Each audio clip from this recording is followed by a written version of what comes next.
So I got thinking about this.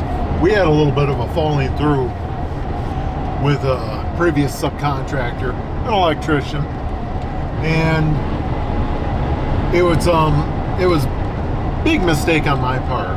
He's a friend. He's one of the subs that we relied on, and I was thinking about, boy, it's like there's been a couple things that I've really regretted, and one was how I handled that, and two was what led up to it. So the thing is I like to use the same sub. I really do. We as soon as you find somebody good, you want to give them as much work as what you can. Well, what led up to us having the fall through was, I think, me taking some advantage of him and him taking a whole lot of advantage of us. So I had this conversation with a building inspector that was out in another municipal, and I told him some of what led up to it, and he's like, you can't do that. He's like, and he says, this is not my idea, this is another builder that told me this. So he said, I started practicing it. He says, you gotta have 3 subs for each trade. 3 electricians, 3 plumbers, 3 mechanical. I'm assuming it passes all on to painting, but he even said he had multiple masons. And he said, I'll pull over here, he said they'll take advantage of you. And we had already somewhat figured this out. It kind of goes both ways though. If you have multiple subs in each trade, if they do get backed up, you can just move on to somebody else, then come back. But what we had found is that by not having other subs, it's almost like they held it over you. If they knew that you were always going to use them, it's almost like, what is that, Stockholm syndrome or whatever?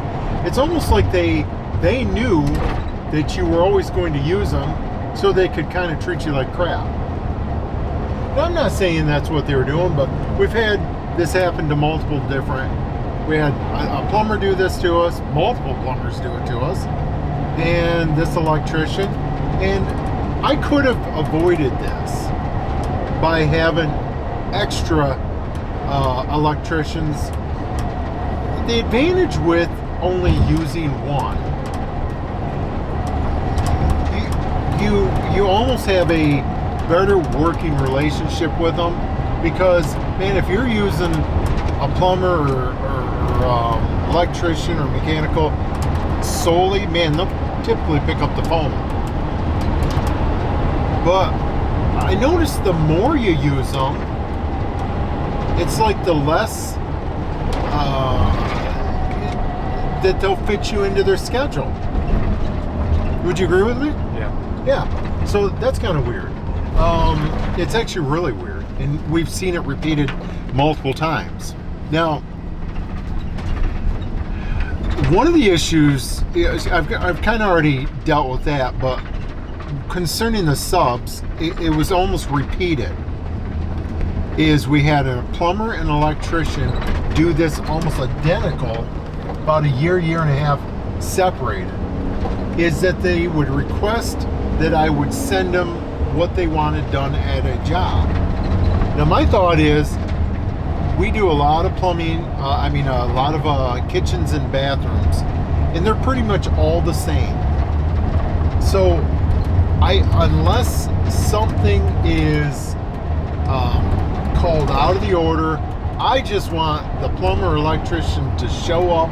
I tell them, hey, you need to set this amount of time aside, show up, and unless it's something out of the order, I'll tell you, hey, you got something strange coming up, this is the details, you're gonna have to bring this. Other than that, you should have these things stocked on your vehicle.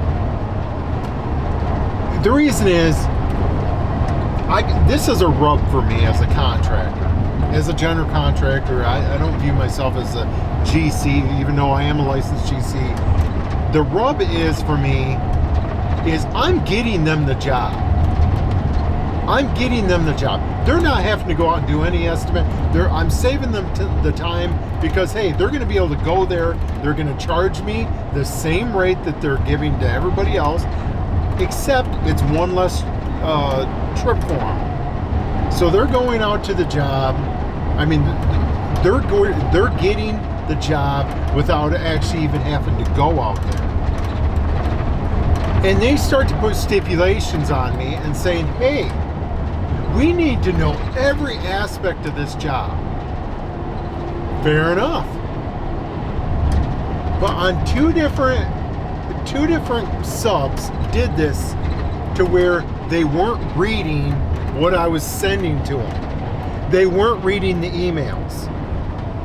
So the last one, we had our electrician come out to the job. You're getting irritated. I actually am, because your videos are not supposed to be irritated, Darren. I'm trying to put a cheerful face on. You gotta put some cheer in. This last electrician blocked us, and he has a lot of audacity because he Darren, actually owes us hours. Darren, I think you just found the beginning clip of your video right there. What's that? This electrician blocked us. He blocked us. That's going to be the beginning of the video. And I still consider him a friend, but he's a dirtbag. He really is. So he started, we'll just say, stage one of this job. He came out, and he's a good electrician, but he has the worst attitude. He does. I mean, you think of the biggest hothead, and then he's the next level. I'm just going to say it. So he comes out there and he does it. We go to the landfill at about 10:30. Now we're demoing the kitchen. So he was working on another portion of the house, and he kept, let me back up a little bit. Hold on. Okay, so we shut the camera off because we're about ready to go across the bridge. And here it's not like 2 months later, and I just realized that I never turn the camera back on. So, all right. So in short, yeah, we had some problems with the electrician on that job, and that's why I ended up talking to the building inspector. The electrician got to that job, did a portion of it, and said, hey, you didn't email me. I said, hey, I got a piece of paper here of the scope of work you're supposed to be doing. And he kind of shrugged it off. We went to the landfill, expecting him to still be there when we got back. I was going to take him out to lunch, and he had already left. I don't mean to do all this drama, but it led up to this, and we were going to take him to lunch. I called him up, and he's like, hey, you didn't email me with scope of work. I was like, I don't do that for you guys anymore because you guys won't read it. So I was like, I'm doing the paper. You guys are getting a paper, because what they'll do is they'll go to a job, and they'll say, hey, you didn't tell us what needed to be done. I said, I emailed it. Oh, we don't have reception out here. That's not my problem. You didn't read it. So really frustrated. Meltdown on my portion, because I'm supposed to be, I love this line of work. I love construction. I like the camaraderie with the subs and with the other guys in the trades, but I hate that. I hate getting jerked around by these subs. So when I talked to that building inspector, he gave me the advice that he had been given from another builder, saying that you need 3 plumbers, 3 electricians, and 3 mechanicals, and you need to rotate every 3rd job. And I'm trying to stick to it. I'm about ready to be moving to another. I don't know if I'm going to do it consistently that way, or if I'm going to try to switch it between 2 electricians, 2 plumbers, 2 mechanicals, and then rotate a 3rd one in occasionally. I don't know what I'm going to do, but I have to, because I probably do need to just stick with that 3, 3, and 3, because this guy, and it's funny, as soon as I brought this up to this building inspector, he had been through it. He had seen it, and he's like, hey, this is what I had to do. I had to do it with the masons too. Every 3rd job, I switched to another mason. You don't want to do that. You want to continually give the same contractor all the same jobs, but if they're messing with you, you got to have fallbacks, and you have to live in peace too.